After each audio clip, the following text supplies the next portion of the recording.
Hi everybody, welcome to our first class read aloud together over the internet. One of my all-time most favorite things to do with our class is to read books to you. And since we can't all be together, I wanted to pick a book that was very, very, very special. It is my absolute favorite book ever. And the title of it is called The Tale of Despereaux. See it? And you know it's got to be a good book because, first of all, it's written by my favorite author, or one of my favorite authors, Kate DiCamillo. And it has this label on it, that sticker, which means that it is a Newbery Medal award-winning book, which means it's an X. Out of all the books written for kids, it was one of the best written. And I want to take a minute to talk about where I'm sitting right now in my house. I'm kind of in my living room. I'm right next to my window that looks out to my backyard. And I want you guys to notice the sunlight coming in and hitting the carpet right here. Isn't that cool? Well, it's going to be an important part of the story. So that's why I'm sitting here. And I know it's kind of, my face is kind of hard to see. I'll move over a little bit, but I just can't wait to get started in this book with you. This book, as if you couldn't tell already, is a really long chapter book. And we haven't read a book this long together yet. So I'm really excited that we can read this book together now. Sorry, it's dark. I'll show it to you better later. I'm really excited to read this with you now because every day we can look forward to, I can look forward to reading it to you, and you can look forward to listening to it. And we're all listening to it together. So I'm not going to wait to get started. I'm just going to get started with this. And you know what I always do when I read a book, before I read a book, right?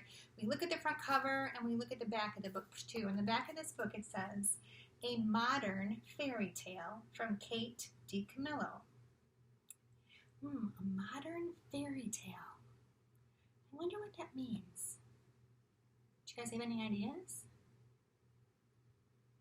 I bet you do. Well, a fairy tale, we know from our study of genres, is stories that have been passed down generation from generation and told over and over again. But this is an original story, but it is a fairy tale. So that was written by Kate DiCamillo. She's the first person to ever think of this particular fairy tale. So that's why it's called modern. Here's what else it says about this book. It says, what could bring together a tiny mouse with exceptionally large ears, a rat who longs for the world of light, and a lonely serving girl with a simple, impossible wish? Reader, it is your destiny to find out. Can't wait. Now, another thing about this book is it's mostly words, but every once in a while there's a picture. So when there's a picture, I promise I'll hold it up to the screen so you can see what it looks like, okay? All right, let's get started. Oh, one more thing to tell you about.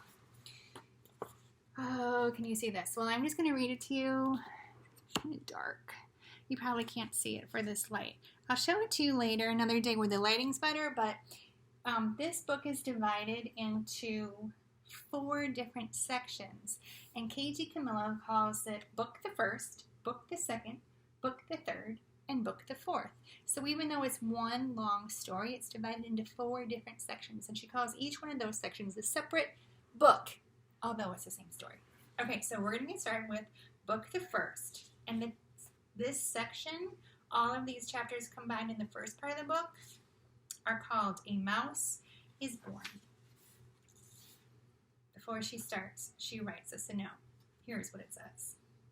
The world is dark and light is precious. Come closer, dear reader. You must trust me. I am telling you a story. Chapter 1. Chapter 1 is called The Last One. This story begins within the walls of a castle with the birth of a mouse. A small mouse, the last mouse born to his parents, and the only one of his litter to be born alive. "Where are my babies?" said the exhausted mother when the whole ordeal was through. "Show me to my babies." The father mouse held up one small mouse up high. "There is this one," he said. "The others are dead." "Mon Dieu! Just one mouse, baby?" "Just one. Will you name him?" "All of that work for nothing," said the mother. She sighed. "It is so sad. It is such a disappointment." She was a French mouse who had arrived at the castle long ago in the luggage of a visiting French diplomat. Disappointment was one of her favorite words. She used it often. "Will you name him?" repeated the father. "Will I name him? Will I name him? Of course I will name him. But he will only die like the others. Oh, so sad. Oh, such the tragedy." The mouse mother held a handkerchief to her nose and then waved it in front of her face. She sniffed. "I will name him. Yes, I will name this mouse Despereaux, for all the sadness, for all the despairs in this place. Now, where is my mirror?" Her husband handed her a small shard of mirror. That means just a small, really small piece of a mirror. The mouse mother, whose name was Antoinette, looked at her reflection and gasped aloud. "Toulouse," she said to one of her sons, "get me my makeup bag. My eyes are a fright." While Antoinette touched up her eye makeup, the father put Despereaux down on a bed made of blanket scraps. The April sun, weak but determined, shone through a castle window and from there squeezed itself through a small hole in the wall and placed one finger on the little mouse. Now here's what Kate DiCamillo is trying to tell us. You know, the sunlight coming through and it lands right here on the carpet. Well, that's exactly how that sunlight landed on Despereaux. So when she writes about it laid a finger on the little mouse, the sun obviously doesn't have a finger, but it just it shined through the hole onto the little mouse, just like it's doing, just like the sun is shining through on my carpet right now. The other older mice children gathered around to stare at Despereaux. "His ears are too big," said his sister Merlot. "Those are the biggest ears I've ever seen." "Look," said a brother named Furlough. "His eyes are open. Pa, his eyes are open. They shouldn't be open." It is true. Despereaux's eyes should not have been open, but they were. He was staring at the sun reflecting off his mother's mirror. The sun was shining onto the ceiling in an oval of brilliance, and he was smiling up at the sight. "There's something wrong with him," said the father. "Leave him alone." Despereaux's brothers and sisters stepped back away from the new mouse.